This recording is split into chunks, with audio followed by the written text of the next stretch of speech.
بسم اللہ الرحمن الرحیم۔ شروع کرتا ہوں اللہ کے نام سے جو بڑا مہربان اور نہایت رحم کرنے والا ہے۔ محترم ناظرین، السلام علیکم۔ حضرت وہب بن منبع رحمۃ اللہ علیہ روایت کرتے ہیں کہ بنی اسرائیل کا ایک شخص بڑا عبادت گزار تھا۔ وہ اپنے عبادت خانے میں ہمیشہ عبادت میں مشغول رہا کرتا تھا۔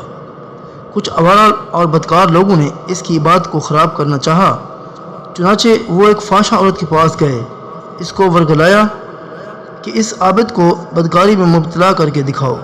چنانچہ وہ عورت برسات کی ایک تاریک رات کو عبادت گزار کے عبادت خانے میں گئی۔ عابد چراغ جلا کر نماز پڑھ رہا تھا۔ اس نے کہا، اے خدا کے نیک بندے، مجھے تھوڑی دیر کے لیے عبادت خانے میں ٹھہرنے دو۔ عابد نے اس کی طرف توجہ نہ کی۔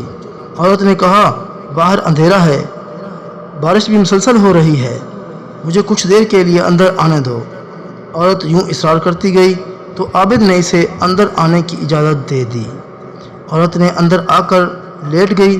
عابد اپنی نماز میں مشغول ہو گیا۔ عورت کروٹ بدل بدل کر اسے اپنے حسن و جمال کا نظارہ کرانے لگی، یہاں تک کہ عابد کے دل میں برائی کا خیال پیدا ہوا تو وہ یہ کہتا ہوا چراغ کی طرف بڑھا کہ اے کمینہ نفس، یہ ہرگز نہیں ہو سکتا جب تک کہ میں تجھے آزما نہ لوں کہ تو آگ پر کتنا صبر کر سکتا ہے۔ چنانچہ اس نے اپنی ایک انگلی آگ پر رکھ دی یہاں تک کہ وہ جل گئی۔ اس کے بعد دوبارہ نماز پڑھنے میں مشغول ہو گیا۔ دوبارہ نفس میں تحریک پیدا ہوئی تو دوسری انگلی بھی آگ میں جلا کر نماز میں مشغول ہو گیا۔ عورت اپنا ہر آزماتی رہی اور یہ اپنی انگلیاں جلاتا گیا۔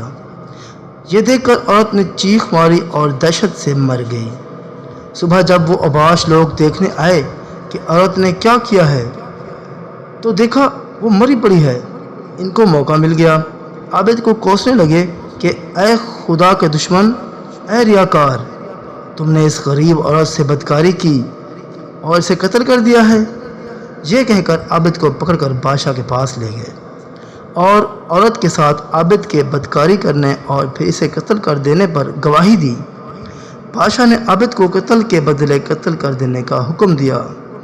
عابد نے کہا، مجھے تھوڑی سی مہلت دی جائے تاکہ میں 2 رکعت نماز پڑھ لوں۔ اجازت مل گئی۔ عابد نے 2 رکعت نماز ادا کی۔ اس کے بعد یوں دعا کی، اے اللہ، مجھے یقین ہے کہ تو مجھ سے کسی ناکردہ گناہ پر مواخذہ نہیں کرے گا، مگر میں تجھ سے درخواست کرتا ہوں کہ مجھے اور میرے بعد آنے والے عابدوں کے لیے ذریعہ آر نہ بنا۔ تو اللہ نے عورت کے جسم میں روح لوٹا دی۔ اس عورت نے زندہ ہو کر ساری کہانی بتائی اور کہا کہ اس عابد کی انگلیوں کا حال تو دیکھو۔ یہ کہہ کر دوبارہ مر گئی اور یوں اللہ نے اپنے پیارے بندے کو عیب لگنے سے بچا لیا۔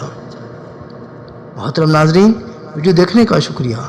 اللہ تعالیٰ مجھے بھی اور تمام سننے والے مسلمان، چاہے غیر مذہب عقیدہ رکھنے والے ہیں، سب کو ہدایت عطا فرمائے، آمین۔ مزید اسلامی معلومات سے مستفید ہونے کے لیے ہمارا چینل اسلامک کہانی 570 کو سبسکرائب کر لیں۔ بہت شکریہ۔ ملتے ہیں اگلی ویڈیو میں، تب تک کے لیے خدا حافظ۔